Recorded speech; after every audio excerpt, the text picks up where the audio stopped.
Sa nakaraang video ay natapos tayo na kung saan ay matapos na makatanggap ang lahat ng mga kasapi ng Orthodox Alliance ng mga pagpapatawag gamit ang mga liham na dala ng mga ibon, ay agad na nagtungo ang mga ito sa luyang. Matapos na magtipon-tipon na ang lahat sa loob, ay malakas naman na pinatahimik sila ng Orthodox leader na si Stormblade Jangancho. Matapos ay humingi naman ng pahintulot ang chief advisor na si Jaegal Sungwoo na mag-uumpisa na siyang magsalita para sa lahat ng mga dumating sa kanilang pagpupulong. Kaya naman sabi nito na ang una ay magpapasalamat siya para sa lahat ng nagpunta para sa kanilang pagpapatawag, at gaya nga ng kanilang mga hula ay ang rason ng pagpupulong nila ngayon dito ay dahil sa naganap na labanan sa Yumyung Cult, ang tanging labanan na tanging ang Heaven Sect leader at ang swordsman na nagmula sa Waryong Manor lang ang nakabalik ng buhay. Sabi pa nito na gaya ng kanilang nakita, ang kanilang commander ay ang Chaos Sword Demon na si Chiek Jinkyang. At gaya nga ng pagkakaalam ng lahat, ay sa nakaraang 10 taon, ay ang kanyang martial arts ay hindi kinakatakutan noon. Subalit, nang makaharap ng Heaven Sect leader ang kanyang sandata, ay nagawa nilang makampirma na ang martial prowess ng Chaos Sword Demon ay labis ng lumakas at maari na din na matapatan ang lakas ng 10 greatest martial masters, at kasama ng kanyang mga kasamahan, ay ang mga lakas ay mahahalin tulad na sa mga elders ng 9 greatest sect, dahil doon ay sila sa Orthodox Alliance ay determinado sa bagay na ang mga ito ay nakatanggap ng superpower sa pamamagitan ng pagsasakripisyo sa mga monghe.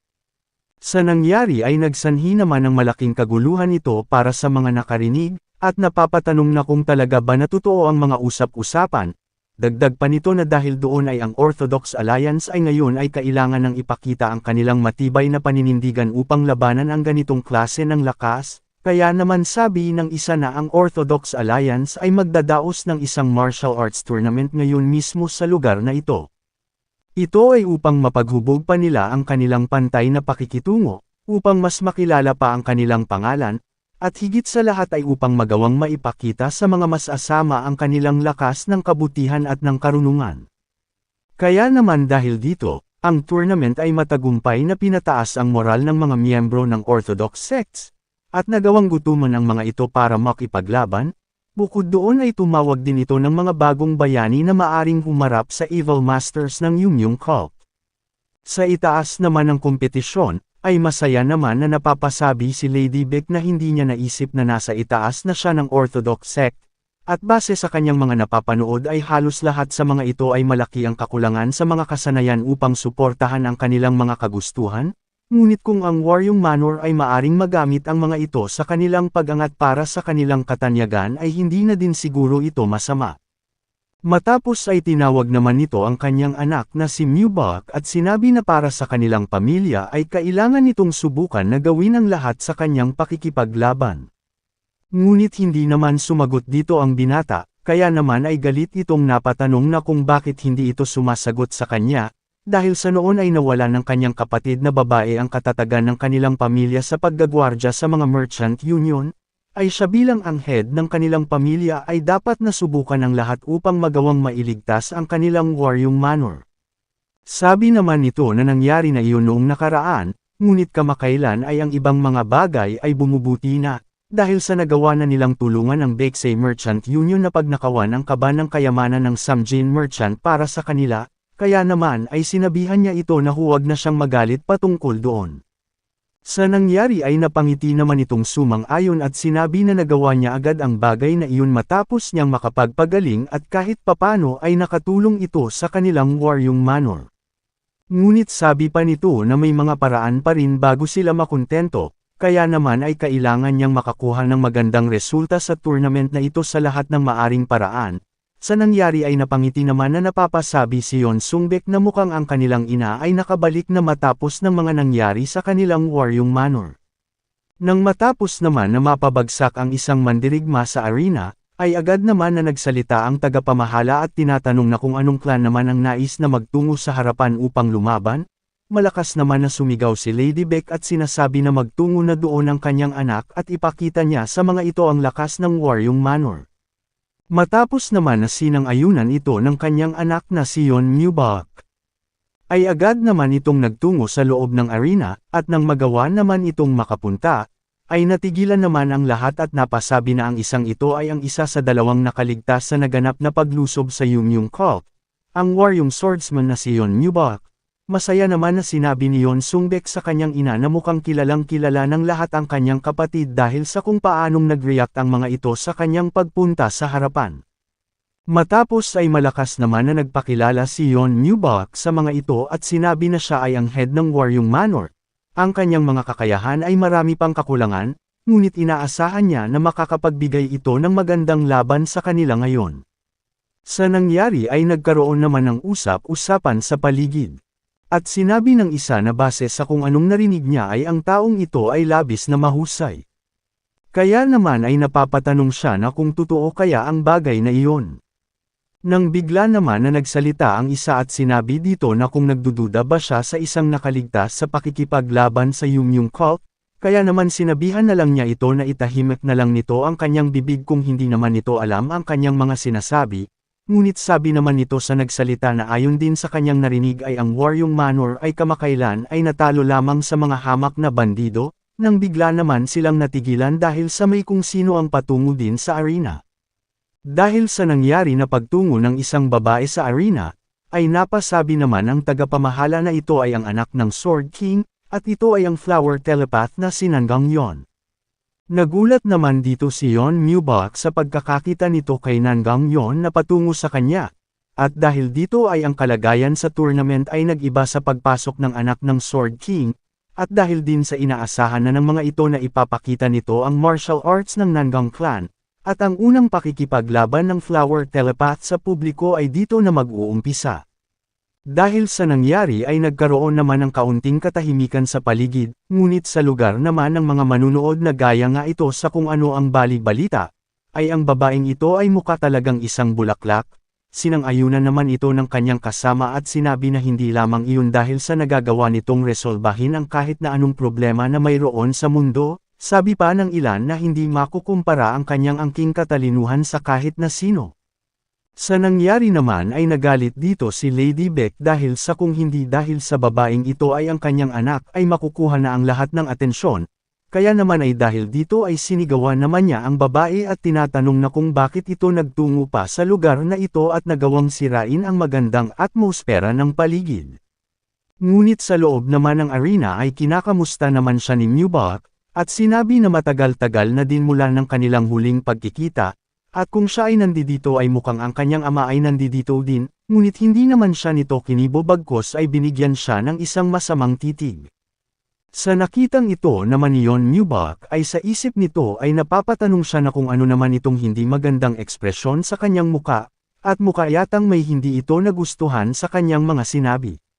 Nang bigla naman na may tumawag sa di kalayuan kay Yeon Mubok at sinasabi nito na siya ay si Nangang Chun at matagal na nung huli nilang pagkikita, sabi pa nito na nagtungo sila sa lugar na ito para maging kapalit ng kanilang ama, nang bigla naman siyang sinenyasan ni Nangang Yeon, na agad naman niyang naintindihan na nais nito siyang patigilan na sa pagbati dito.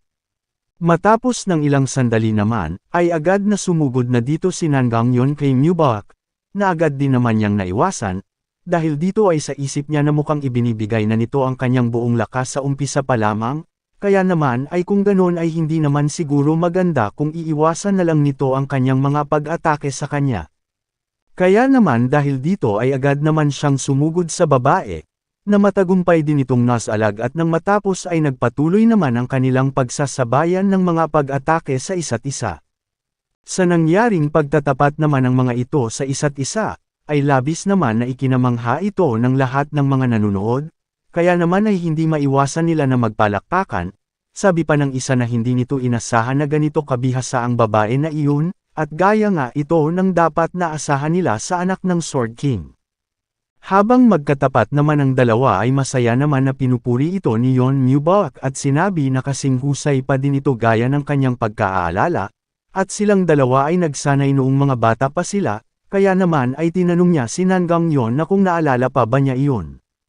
Sa isip naman ng babae na sa papaano naman niyang hindi makakalimutan ang mga panahon na iyon, dahil siya at ang lahat sa Waryong Manor ay nagpapanggap na mga ignorante sa kabila ng pagkakaalam ng lahat ng mga nangyayari, at higit sa lahat ay ang babae na iyon, si Miss Beck at ang kanyang mga hindi magagandang mga aksyon.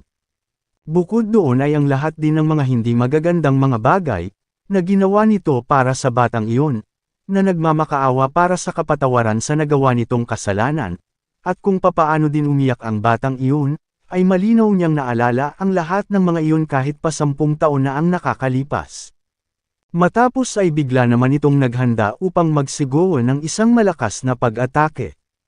Agad naman na napansin ito ni Yon Mubot kaya naman sa isip nito ay napapasabi siya na mukhang nais nitong gamitin ang teknik ng kanilang Nangang clan sa lugar na ito, at isa lamang itong simpleng tapatan, ngunit bakit parang labis na ang kanyang mga ginagawa? Sa nangyayari ay napasigaw na din ang kapatid nito at sinabi na isa lamang itong friendly fight, kaya naman tinanong niya ito na kung bakit niya ginagawa iyon. Sa isip naman ni Nangang Yon na kahit siya ay hindi din alam kung bakit, dahil halos 10 taon na din ang nakakalipas ngunit kahit siya ay hindi pa din nararanasan ang bagay na ito sa kanyang sarili, kaya naman nang sumugod ito ay napapatanong siya sa kanyang sarili na kung bakit ang kanyang galit para sa kalungkutan ng batang iyon ay hindi niya magawa na mapigilan, matapos ay nagsagawa ito ng kanyang malakas na atake at ito ay ang Boundless Heaven Technique. Kung umabot ka na sa parte ng video na ito ay maaari lamang na i-click ang like at super thanks sa baba bilang pagsuporta. Maraming salamat. Habang pinagmamasdan naman siya ni Yon Mubot na papasugod, ay sa isip nito ay napasabi siya na mukhang nagiging seryoso na ito sa kanya, kaya naman sabi nito na mukhang wala na siyang iba pa na mapagpipilian kung hindi ang gamitin din ng Warrior Manor Secret Technique. Kaya naman ay agad na itong naghanda ng kanyang atake at ito ay ang Nine Heavens Art Second Form, Ultimate Dragon Ascension. Sa nangyari ay bigla naman na namangha ang lahat ng mga manunood dahil sa kanilang nakikitang magandang labanan, nang bigla naman na may dumating sa arena, at agad na pinigilan na magtama ang atake ng dalawa, na matagumpay naman na nagawa nito. Sa nangyari ay nagtataka naman si Yon Mubot dahil sa biglaang pag-awat ng Alliance Leader. Sabi nito na labis siyang natutuwa sa kung paanong nag-aapoy ang pagnanais nilang dalawa, ngunit ang kompetisyon na ito ay isa lamang simbolo ng pagkakaisa ng Orthodox Alliance, at naniniwala siya na tama na ang mga nangyayari para sa kanilang labanan, at tinanong ang dalawa na kung ayos lamang ba ito. Nang bigla naman na sinabi ni Yon Mubot na gagawin nito ang kung ano ang kanyang suhestyon, wala namang sinabi patungkol dito si Yon Nangang ngunit nagbigay na lang ito ng senyales bilang pagsang-ayon. Matapos ay malakas naman itong sinabi sa lahat na kung hindi ba sila nasasabik sa kinabukasan ng kanilang merm. Dahil sa mayroon silang kagaya ng dalawang ito na mga labis na mga talentadong mga martial artist, dagdag pa niya na gagamitin nila ang kompetisyon na ito bilang isang oportunidad para sa paghahanda para sa paglaban kontra sa Yumyung Cult. At kailangan nilang manalo anuman ang mangyari? Sa sinabing ito ng Alliance Leader ay ang lahat naman ay sumigaw sa labis na saya at sinasabi na mananalo sila sa laban na ito at tuturuan nila ng leksyon ang mga bastardong iyon. Matapos ay sinabi ni Yon Mubot kay Nangang Yon na ang naganap sa pagitan nila ay isang mahusay na labanan at marami siyang natutunan sa kanya, nang bigla naman na may sumigaw at tinatawag nito ang babae. Sa nangyari ay napalingon naman dito ang kapatid niya at napasabi na kilala niya ang boses nito. Nang nakita naman ito ng mga nanunood sa lugar, ay napasabi sila na ang mga ito ay ang mga disciple ng Nangang clan, ngunit bakit ang itsura nila ay parang labis silang mga napinsala. Sa nangyari ay agad naman na pinuntahan ito ni Nangang Chun at tinanong kung ayos lamang ba sila, matapos ay tinanong niya kung anong nangyari bakit parang mukha silang napalaban. Sabi naman niya na ito ay dahil sa kagagawa ng Lunar Fairy at ng Wusan Fox, ang mga ito ay nagawang i-ambush ang kanilang Nangang clan. Sa nangyari ay nagulat naman ito at tinanong kung totoo ba ang kanyang mga sinabi, agad naman itong sumang-ayon at sinabi na noong nalinawan na ang kanilang pinuno sa mga nangyayari, ay sinabihan sila nito na silang dalawa ay dapat na masabihan, kaya naman ay inutusan niya ang mga ito na magtungo sa kanila. Subalit ang kabuuan ng Hafei ay napalibutan na ng mga miyembro ng Yumyung Cult, at nagawa silang maitali kaya naman ay nagsanhi ito ng kanilang pagkakaantala. Nagtanong naman si Nangang Chun na kung ang ama ba niya at ang kanyang ina ay buhay pa ba. Sabi naman ito na sila ay umalis na sa lugar nang mag-umpisa na ang labanan, kaya naman ay walang dahilan para malaman pa nila ang patungkol doon, at labis niyang hinihingi ng tawad ang patungkol doon. Sa nangyari ay napaluhod naman dito ang binata, matapos ay nagtanong naman ang babae na kung anong oras naganap ang paglusob ng mga ito. Sumagot naman ito at sinabi na hindi eksakto ang detalye ngunit naganap ito sa pagitan ng alas 3 at alas 5 ng umaga. Sa isip naman ni Nanggang yon na kung ganun ay halos kalahating araw na ang nakakalipas, kaya naman ay wala na silang oras pa, at kailangan na nilang makabalik bago pa may mangyari na kung ano. Matapos ay agad naman nitong pinatatayo ang kanyang kapatid at sinabi nito na dahil sa hindi nila alam kung buhay pa ba ang kanilang mga magulang ay kailangan nilang makabalik agad sa Hafei. Kaya naman nang matapos ay sinabi nito sa Alliance leader na maaaring mayroong maganap na labanan sa pagitan nila at ng Yumyung cult, kaya naman ay tinanong niya ito na kung maaari ba silang makahingi ng tulong sa kanyang Storm Squad. Agad naman na sinang-ayunan niya ito at sinabi na papasamahin niya ang mga ito kapag nakapaghanda na sila, dahil dito ay nagpasalamat naman siya at sinabi na kung ganun ay mauuna na silang bumalik sa kanilang Nanggang clan. Sa nangyari, si Nanggang Chun at ang kapatid nito na si Nanggang Yon ay naghanda ng mabilis sa abot ng kanilang makakaya at bumalik sa Nagong clan kasama ng Blue Heaven Squad. Ngunit habang patungo ay nakita nila ang two red stars sa kalangitan sa labas ng bayan ng Hafei, at nang nakabalik sila sa Nanggang clan, ay ang lahat ay natapos na.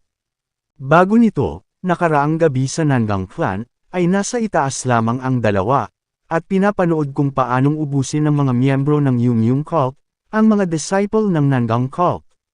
Sa nakikita naman ng Sword King na nangyayari sa paligid ay naiinis naman ito dahil sa hindi nito alam na ganito na pala kalakas ang Yumyung cult. At sa kalagayan nilang ito ang kanilang Nanggang clan ay mabubura na sa Merm, kaya naman ay kailangan nitong palikasin na ang lahat bago pa kung ano ang mangyari. Kaya naman ay malakas nitong sinabi sa lahat na inwanan na nila ang lugar na ito sa kanya at lumikas na, at magtungo sila sa Luyang at samahan ng Blue Heaven Squad. Sa sinabi niyang ito ay nagsalita naman ang kanyang asawa at sinabi na hindi nila maaring iwanan lamang siya dito at sasamahan siya na lumaban. Galit naman itong sinabi na magagawa lamang niyang lumaban sa mga ito kapag wala na siyang ibang aalalahanin kung alam niya sa sarili niya na ligtas na silang lahat, kaya naman sinabi niya dito na huwag na nila itong alalahanin pa at lumikas na kasama ng iba pa. Sa nangyari ay agad naman na lumapit ang mga tagasunod nito at sinabi na sumama na ito sa kanila upang lumikas. Dagdag pa ng tagasunod na iwan na nila ang lugar na ito sa kanilang pinuno at puntahan na lang nila sa Luyang ang kanilang dalawang anak, bukod pa doon ay makakahingi sila ng tulong mula sa Wudang sect at magagawang makabalik sa lugar na ito. Natawa naman sa naririnig na ito ang Lunar Fairy, kaya naman ay agad na sumugod ito kasama ang Wusan Fox at sinabi na anong lakas ng loob nitong magsuhestyon ng pagtakas habang nandito siya, at labis itong nakakatawa. Sabi pa nito matapos na maghanda ng kanyang atake na ihahatid niya silang lahat sa impyerno, upang ang lahat ng mga ito ay masunog doon ng walang hanggan. Sa nangyari ay agad naman na napalingon dito ang Sword King, kaya naman habang papasugod ang Lunar Fairy ay agad nitong ipinalabas ang kanyang malakas na aura upang maghanda, nang bigla naman na kumilos ang Wusan Fox sa likudan ng Lunar Fairy, at tinawag ang Sword King. Matapos ay agad itong naghanda ng isang pag-atake habang sinasabi na uunahin niyang paslangin ang kanyang asawa, sa nangyari ay agad naman na nag-alala itong napalingon sa kinaroroonan nito, kaya naman ay agad niyang binigyan ng pag-atake ang Lunar Fairy, upang makakuha ng pagkakataon na puntahan ito, nang bigla naman na nagkaroon ng isang malakas na pagsabog sa kinaroroonan ng kanyang asawa. Sa nangyari ay ang lahat ng mga disciple na kasama nito ay napatalsik sa di kalayuan, nang bigla naman silang nagulat, dahil sa nakita nilang nagawa ng Sword King na mas alo ang malakas na atake ng Wusan Fox, matapos ay agad naman nitong itinulak ang babae palayo. Sa isip nito ay naiinis siya dahil sa kailan naman naging ganito kalakas ang matandang Wusan Fox na ito, nang bigla naman na tumawa ng malakas ang Lunar Fairy habang naghahanda ng pag-atake at sinabi na ihahatid niya ito sa impyerno upang magawa na niyang makitang muli ang bastardong waryong swordsman na iyon. Nang bigla naman itong nakakita ng pagkakataon upang atakihin ang asawa nito, kaya naman habang abala ang Sword King sa pagdepensa sa Wusan Fox, ay hindi nito namalayan, na bigla na lang na matagumpay na tinamaan ng atake ang kanyang asawa. Kaya naman kung gusto mo na masubaybayan ang ating kwento ay i-open mo lang ang notification bell pagkatapos mo na mag-subscribe.